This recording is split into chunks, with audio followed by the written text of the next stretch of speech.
is a cup. And these are the hands that made the cup. This is Mary Ma Keenan, and those are her hands. She and her hands made these, and all of these. Every piece Mary Ma makes starts like this, and it's cut, weighed, wedged into balls, and stacked.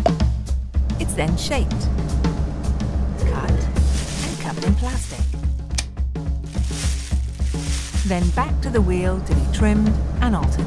Little Sparky's favourite part. Yeah. And let's not forget about those handles. Here we are. Time to attach our little handles. Now off to the drying shelf. Next, into the abyss. Oh, excuse me, the bisque. Unloaded. Now the wax. Mix the glaze. Then brushed on. Not to forget to wipe the bottom. There you go, little guy. And then onto the glaze kiln. Now unloaded to the sanding shelf.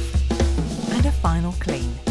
Yes, each one of these special pieces has been crafted by these hands, her hands, for your hands.